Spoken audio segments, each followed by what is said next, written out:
Okay, now it's your turn to have a go. So now we're on Neptune. We're going to fire a cannonball at 17 meters per second, and gravity on Neptune is 11. So gravity is always acting down on the cannonball. Okay, so we're going to fire it. Calculate the maximum height of this cannonball.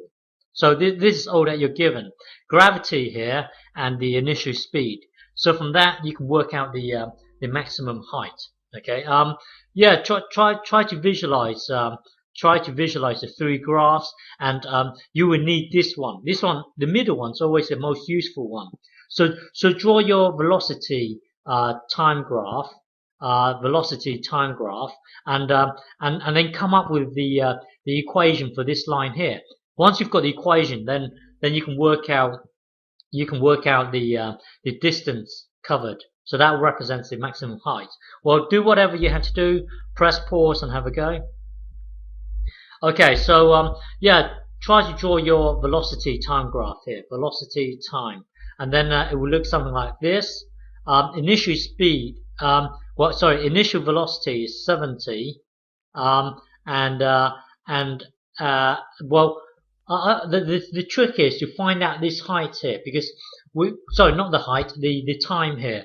What will be the time when the cannonball comes to rest? So the velocity. You're going to fire a cannonball up. It will reach its maximum height here, where the velocity will be 0. So find out what time that will be, and then once you've got the time, well, anyway, the height here is 70.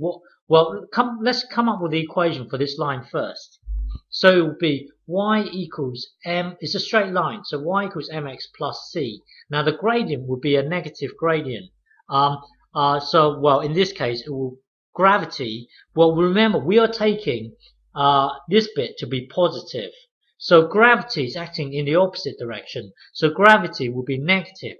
It's just the way we've taken this to be positive. So gravity has to be negative. So the gradient here is negative 11. So m is negative 11 x plus c. Well, c here is 70. So it will be this. So we can imagine it as now let's tidy up. V equals 70. I'm going to switch these two around just so it looks neater, because you've got a negative here and a positive here. Okay, minus 11t. So I've switched the t and the x around, the y and the v around. So this is our equation here. Now we want to find out this t here. What time will it be when the cannonball comes to rest? So let's put 0 into the v. So put 0 into the v. So this will be 70 minus 11t. Now add 11t to both sides. So it will be 11t equals 70. And then divide both sides by 11. So t equals 70 over 11. So calculator, hang on. So 70 divided by 70 divided by 11 equals this. Equals 6.36. Equals 6. Let's just round it off to 6. What was it?